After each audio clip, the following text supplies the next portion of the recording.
Halo, selamat pagi pemirsa. Saya Chandra Dewi kembali hadir dalam Cerdas 5 Menit.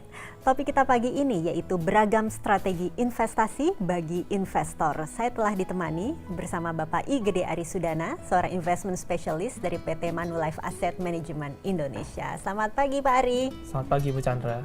Pak Ari, ini memang dalam berinvestasi kita harus memilih strategi yang tepat pastinya ya, supaya investasi dapat tercapai sesuai dengan jadwal. Kiranya pilihan strategi investasi apa yang paling tepat? Oke, Ibu Chandra. Jadi untuk strategi investasi di pasar finansial, misalnya investasi di reksadana, sebenarnya ada 3 strategi investasi yang lazim atau umum dilakukan oleh investor. Jadi yang pertama adalah strategi timing the market, yang kedua adalah strategi lump sum atau melakukan sekali pembelian atau investasi dalam jumlah yang besar tanpa melihat kondisi pasar lagi naik atau turun, dan yang ketiga adalah strategi investasi secara berkala atau secara reguler. Oke, kalau yang timing the market maksudnya apa Pak? Oke, untuk strategi timing the market, maksudnya adalah investor dalam melakukan keputusan untuk membeli suatu investasi, investor tersebut akan coba menganalisa dan akan coba menunggu hingga investasi tersebut berada pada titik nilai atau harga investasi yang paling murah untuk melakukan pembelian. Dan pada saat nasabah ingin menjual, nasabah akan melihat titik tertinggi atau harga maksimal di mana dia bisa memperoleh keuntungan, baru dia akan melakukan penjualan. Nah, untuk strategi lump sum, ini bagi investor yang memiliki dana yang besar, jadi nasabah langsung melakukan investasi tanpa melihat pasar lagi di posisi terendah atau tertinggi. Jadi nggak peduli, dapat uang langsung diinvestasi, habis itu dia diam aja. Tunggu waktunya, misalnya 2 tahun, 3 tahun sesuai jangka waktu dia. Oke, berbeda juga dengan kalau yang berkala ya Pak ya? Yang berkala itu secara rutin, jadi setiap bulan dia melakukan investasi, misalnya setiap tanggal 25 untuk karyawan kan pas gajian, sisihkan dulu uangnya, investasi, tanggal 25 bulan berikutnya juga.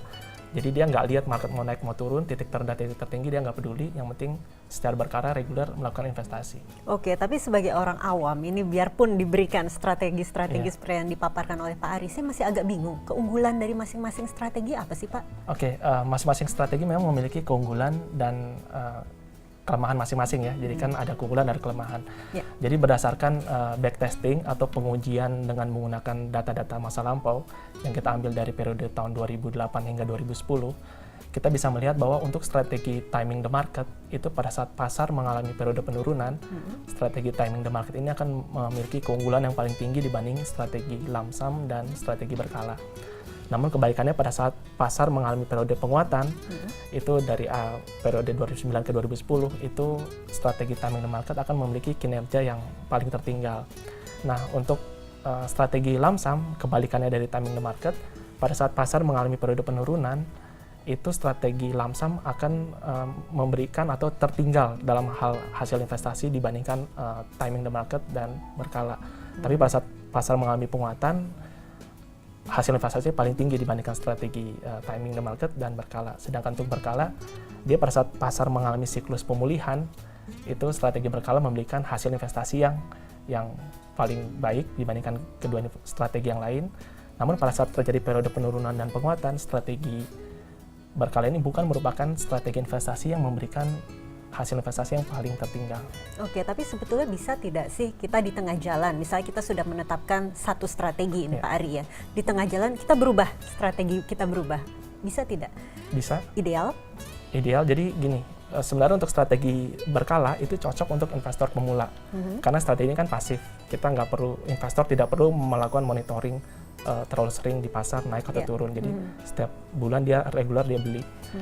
Sejalan dengan pengalaman investasinya, itu kan pengetahuan dia tentang investasi juga naik. Mungkin suatu saat dia punya bonus, dapat uang banyak besar, dia tiba-tiba bisa saja langsung memberikan investasi lump sum sekali beli gitu, tapi berkala tetap jalan.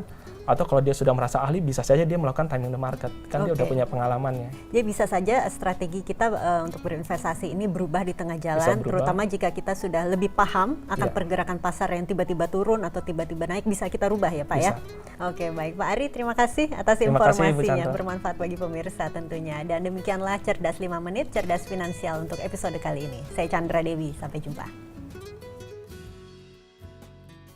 Dipersembahkan oleh